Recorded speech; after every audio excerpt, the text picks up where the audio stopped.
હાલો બધા છે ને ઘઉં હારા કરાટ કોથળા ઠલવી ઠલવી ને અને એની છે ને આ કોથળામાંથી કાંજુ કાઢી છે અત્યારે સીઝન ઘઉંની મસાલાની છે ને એટલે ગુણું ગુણું ઘઉં ઠલવે અને આ જો કોથળા કોથળા ઠલવી કાંજી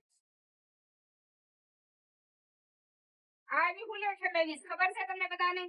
કે આ સીઝનમાં બધા ઘઉંમાંથી કાકરા જવ ને એવું કાઢે ને એમ અમારી આ સીઝન ગઈ છે ને એટલે હવે એમાં કાંદી બધી એસોટ કરશું ધોશું તૂટલી ફૂટલી હારી કરશું પછી કોકે પીનું નો કાઢ્યું હોય ટેપ નો કાઢ્યું હોય એ બધું રિપેરિંગ કરશું અને પછી એની એડિયું જો ને એમે વોશ કરીને સ્પ્રે સાટી વ્યવસ્થિત મૂકશું આ કાંદી બધી એની એમ સાફ કરશું અને કોમલ તું આ ગો કાંદી ગોતી હતી જો આમાં નીકળ જો કેટલી ગોતી આ કાંધી તો જો હા લે જો મળી ગઈ ને એક મને જોતી હતી ને ત્યારે ન મળી ને અત્યારે મળી જો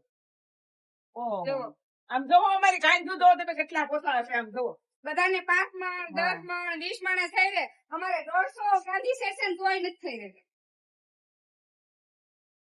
અને આ કાંધી આ કામ કરવું કઈ હેલું નથી બધાને એમ થાય ને કોમલબેન ને કેટલી કમાણી ને કોમલબેન ને કેટલું સારું પણ કામ કરો તો ખબર પડે અમારે 15 દિવસે આ બધો એસોટ થઈ રહેશે 15 દી કરતા વધારે થશે આમ જોવો તમે જોયામાં તમને લાગે કે આ બધી આ જે સિલાઈ વહી ગયેલી છે એની બધી અલગ કાઢશું ને બધી રિપેર કરશું બહુ મેલી છે એ ધોશું અને સેટ વાઇઝ કરશું આ પણ થાકતી નથી તું કોથળા સલવતી ના કાકા આપણે વાગાવો કોક ને એમ લાગે કે ફાંકા મારે હા એ આમ જોઈ લો કાંધી જો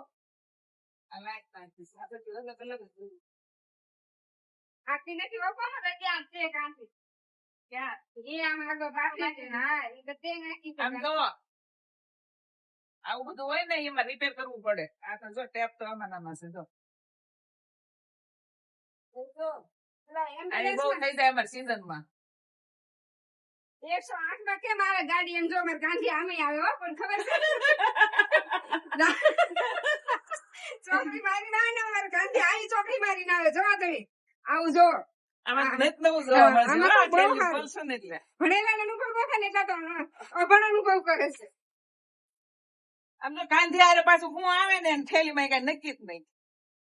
અહીંયા થેલી ચલાવી ને એટલે ખબર પડે કે એની વસ્તુ અહીંયા આવી છે એ વર્ષે તો ખુંદીને ગાંઠિયા ફાફડી જલેબી અમદાવાદ ની કાંધી માં આવતા હતા પછી અમારે કાંધી રીઢી થાય ગાંઠિયા આરે કાંધી રીઢી થાય એને પાછું બહુ સારું જોવું પડે